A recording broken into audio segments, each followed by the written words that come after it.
Fala, trader, aqui é Diógenes. E nesse vídeo eu vou fazer uma análise completa do Nasdaq, tá? Através de uma perspectiva sem nenhum indicador.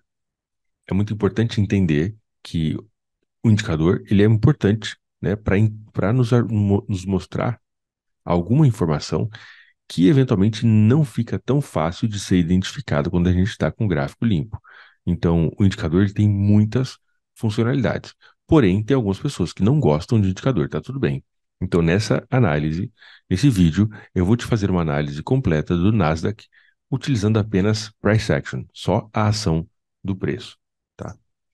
A primeira coisa, na hora de fazer uma análise de qualquer ativo, a gente precisa entender algumas coisas, tá?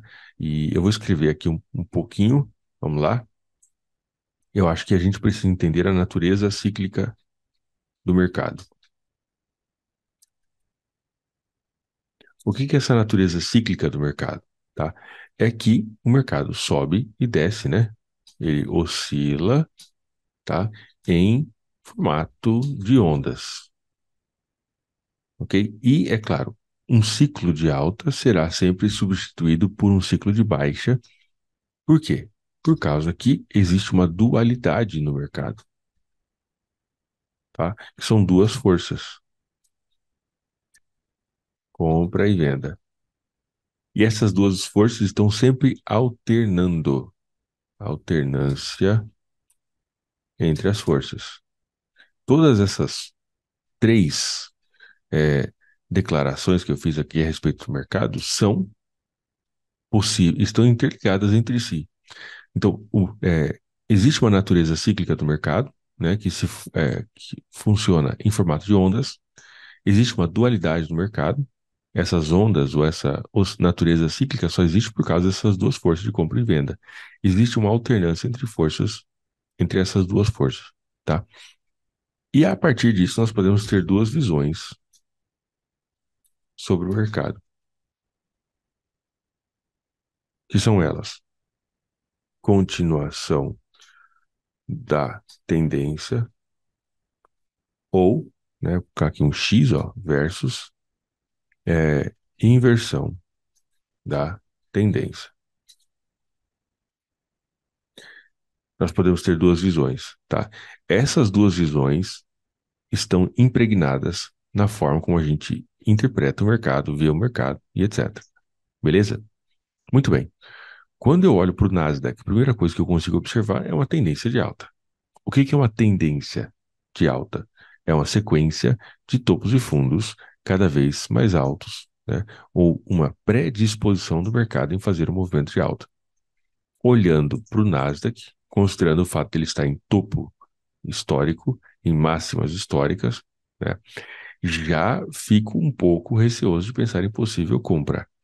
Se a gente olhar para esse movimento de alta que teve, começou lá em 2020 e veio até 2022, a gente teve, é, vamos pensar aqui, cento, eita, muitos pontos, 1.014.600 pontos, tá?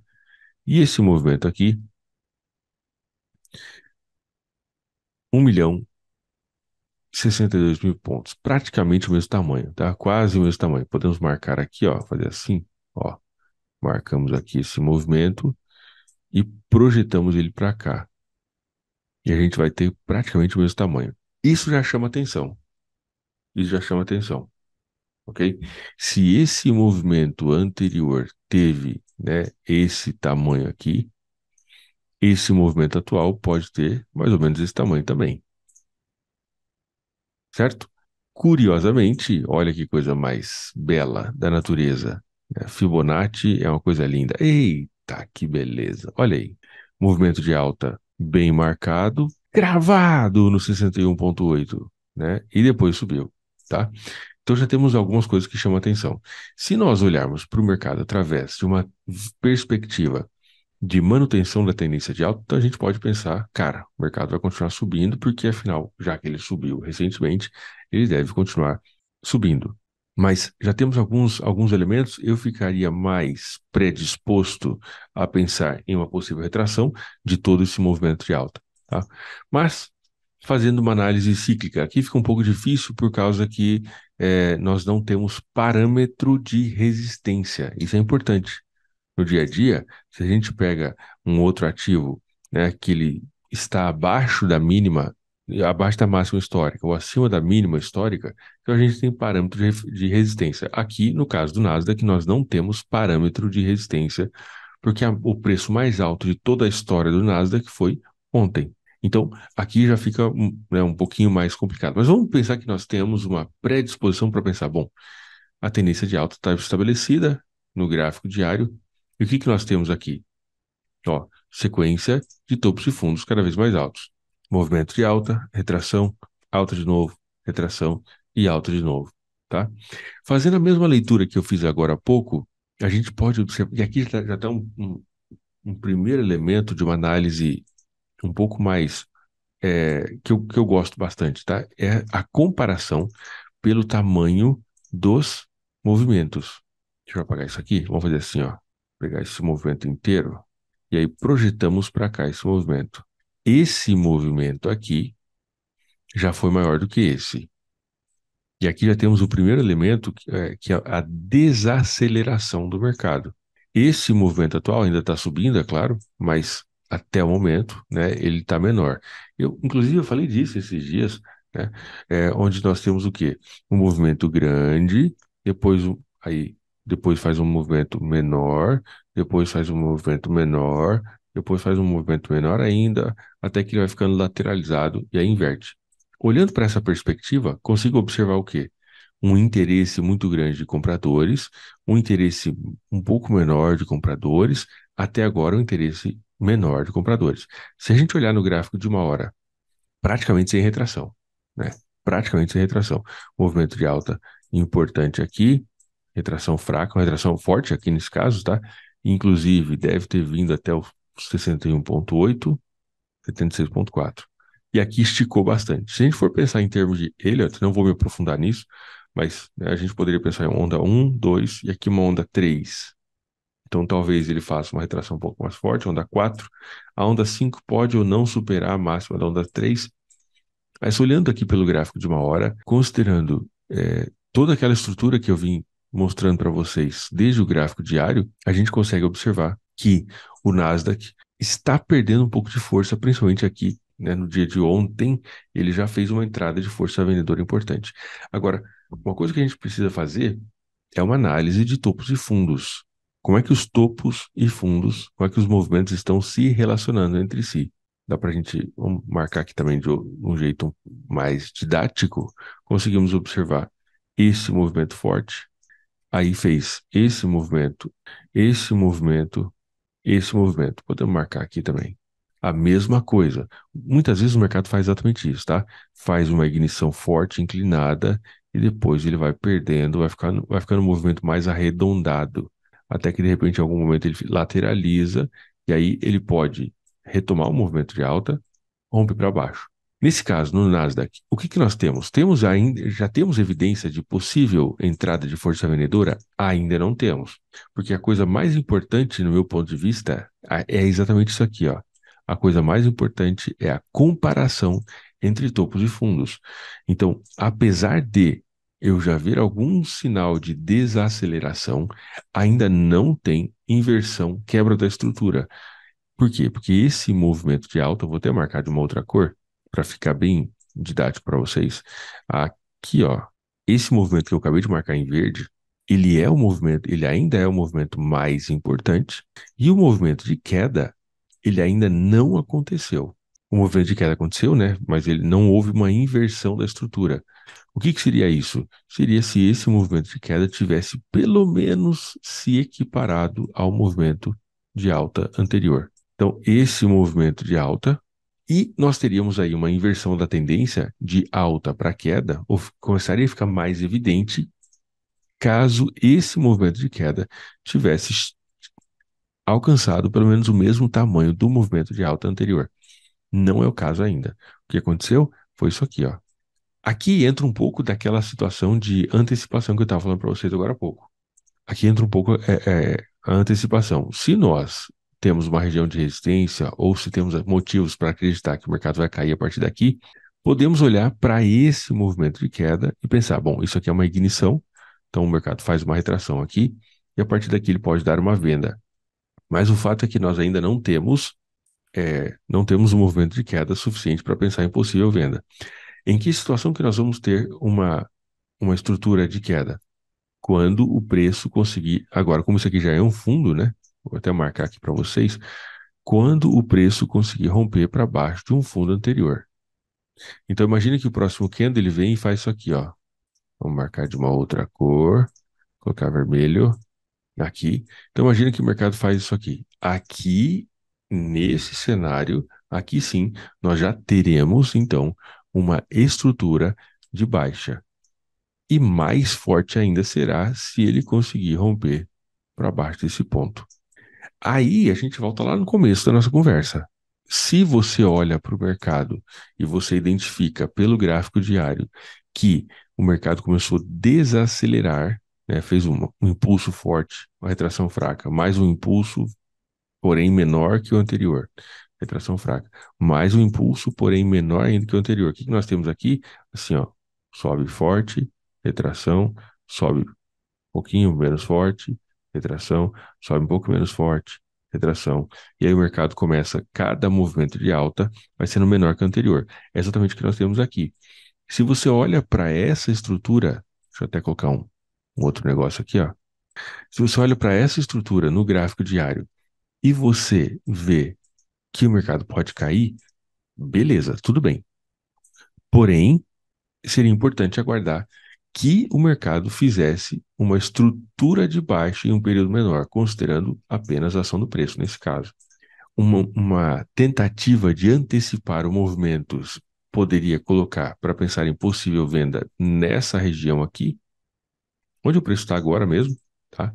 Isso seria uma antecipação, ou seja, tentar se adiantar ao mercado nesse ponto, esperando que ele caia, coisa que, né, você tem que estar bem afiada na tua análise aí, porque senão você acaba não conseguindo fazer na maior parte das vezes, ou esperar que o mercado faça esse movimento de queda. Então vamos imaginar agora a seguinte situação, porque daí, só para finalizar essa parte, aqui no gráfico de uma hora, se isso acontecer, ou quando isso acontecer, aí nós vamos ter sim uma quebra da estrutura de alta no gráfico de uma hora, tá? Dentro de uma visão de retração do gráfico diário. Então vamos juntar as informações, vamos escrever. Nós temos diminuição da velocidade dos movimentos de alta. Podemos chamar isso aqui de desaceleração. Desaceleração. Ok. Agora tem outra coisa importante também. Vamos colocar aqui, fazer assim, ó. Tem outra coisa importante é que no gráfico diário nós não temos resistência. Não temos parâmetro, né? Vamos escrever melhor, parâmetro de resistência por estar em máximas históricas. Nós temos então a diminuição da velocidade dos movimentos de alta, uma desaceleração no gráfico diário. Importante lembrar que nós não temos parâmetro de resistência por estar em máximas históricas, tá? E aí, se você olha para o mercado e fala assim, cara, como ele está diminuindo a velocidade, ele está desacelerando no Nasdaq, no gráfico diário, portanto, eu posso priorizar, ou eu quero priorizar, possíveis oportunidades de venda em um período menor. Então, vamos pensar no gráfico de uma hora. Também temos desaceleração, certo? Porém, outra coisa importante, vamos fazer igual eu fiz ali, né? Outra coisa importante é que a estrutura de alta ainda está intacta. E aqui, pessoal, aí cada um pode escrever, determinar como que vai querer agir em cada situação, tá? Você vai fazer o quê? Então temos duas perspectivas, formas de agir. Vamos escrever bem didático, bem tranquilo. Um é ação, tá? Podemos colocar aqui entre parênteses antecipação, tá? O que que é ação? Você olhar para isso aqui e falar assim, olha, beleza, Nasdaq está aqui, tá bom. Então, mas eu acho que ele vai cair, né? Isso aqui é uma antecipação ou ação, tá? Temos essa estrutura de queda, acho que esse aqui é um movimento de ignição de força vendedora, essa é uma retração. Acredito, né, pela antecipação, que esse será um topo mais baixo. Portanto, aqui já vou começar a vender, esperar o próximo movimento, tentar acertar o próximo topo aí, beleza? E aí nós temos a outra perspectiva, que é da reação. E aqui não tem antecipação, tá? Aqui age de acordo com o mercado, beleza? Qual que seria a ação qual que seria como que nós nos comportaríamos no caso da reação? Primeiro espera o mercado fazer, dá o sinal e depois a gente se posiciona. Nesse caso especificamente, ó, pensar, se eu vou reagir, então primeiro tem que esperar o mercado romper, pelo menos esse ponto de suporte aqui, ou talvez esse outro aqui embaixo. E aí quando ele voltar, aí aqui é onde eu vou procurar por possível venda. Qual que é a diferença entre essas duas formas, né, de agir, ação e reação?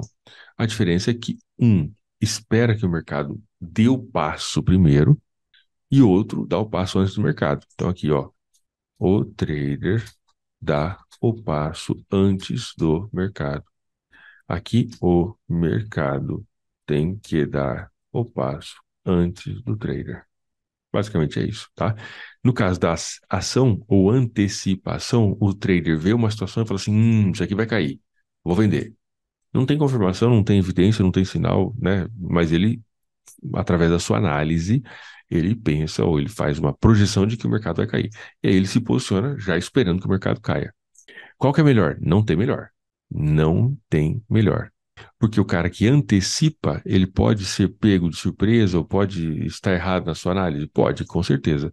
Porém, quando ele acerta, ele pode ter uma relação risco-recompensa muito grande, acertar a mão, e se conseguir segurar a operação até o final, ele pode ter excelentes operações.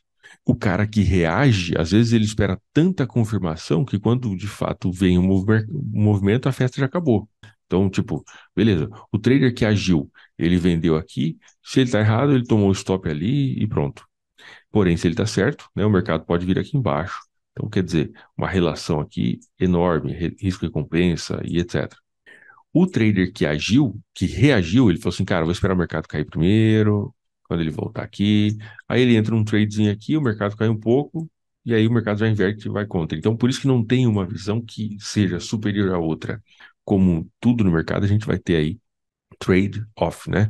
Aquela escolha conflitante entre duas opções que ambas apresentam aspectos positivos e negativos e que a gente tem que escolher uma em detrimento da outra, tá? Então, dentro dessa análise, o que que eu consigo trazer para vocês?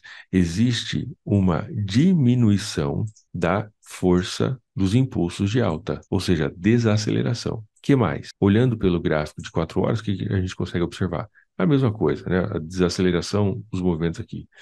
E pelo gráfico de 1 hora, o que que a gente consegue observar?